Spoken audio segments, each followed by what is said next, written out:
اللہم صلی وسلم دائما ابدا علی حبیبک خیر الخلق کلہم۔ رسول اللہ صلی اللہ علیہ وسلم نے ایک سونے کی انگوٹھی بنوائی تھی، پھر اس کو اتار دیا اور صحابہ کو سونے کی انگوٹھی پہننے سے منع فرمایا۔ اس کے بعد چاندی کی ایک انگوٹھی بنوائی جس کے نگینے میں محمد رسول اللہ لکھا ہوا تھا۔ اسی انگوٹھی سے آپ کی وفات شریفہ کے بعد سیدنا ابو بکر صدیق رضی اللہ عنہ و سیدنا عمر فاروق رضی اللہ عنہ و سیدنا عثمان غنی رضی اللہ عنہ اپنی عہد خلافت میں مہر لگایا کرتے تھے۔ پھر یہ انگوٹھی سیدنا عثمان غنی رضی اللہ عنہ کے عہد خلافت میں مسجد قباء کے قریب عریس نامی کنویں میں گر گئی، کافی تلاش کے باوجود مل نہ سکی۔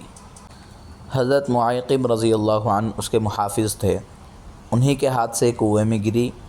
ایک اور خمدار لوہے کی انگوٹھی بھی تھی جس کے نگینے پر محمد رسول اللہ کا نقش تھا۔ بعض محدثین کہتے ہیں کہ یہ انگوٹھی چاندی کی تھی جس کا نگینہ حبشی تھا۔ حضرت معاذ بن جبل رضی اللہ عنہ نے یمن سے آپ کی خدمت میں روانہ کیا تھا۔ عموماً آپ صلی اللہ علیہ وسلم اپنی داہنی چھوٹی انگلی میں انگوٹھی پہنا کرتے تھے اور کبھی بائیں انگلی میں۔ انگوٹھی کا نگینہ ہتھیلی کی جانب ہوا کرتا تھا، اور جب بیت الخلاء تشریف لے جاتے تو انگوٹھی اتار دیا کرتے تھے۔ آپ صلی اللہ علیہ وسلم نے سیدنا علی رضی اللہ عنہ کو درمیانی اور شہادت کی انگلی میں انگوٹھی پہننے سے منع فرمایا۔ ایک شخص آپ صلی اللہ علیہ وسلم کی خدمت اقدس میں آیا، اس کی انگلی میں لوہے کی انگوٹھی تھی۔ آپ صلی اللہ علیہ وسلم نے ارشاد فرمایا، میں تجھ پر اہل جہنم کا زیور دیکھ رہا ہوں۔ پھر جب وہ شخص دوبارہ آپ کی خدمت میں آیا تو اس کی انگلی میں پیتل کی انگوٹھی تھی۔ آپ صلی اللہ علیہ وسلم نے ارشاد فرمایا، تجھ سے بتوں کی بدبو آ رہی ہے۔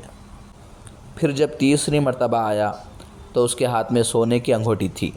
آپ صلی اللہ علیہ وسلم نے فرمایا، یہ تو اہل جنت کا زیور ہے، اس کو اتار دو۔ اس شخص نے کہا، پھر میں کس دھات کی انگوٹھی بنا لوں؟ آپ صلی اللہ علیہ وسلم نے ارشاد فرمایا، چاندی کی، لیکن وہ 1 مثقال سے زیادہ وزنی نہ ہو۔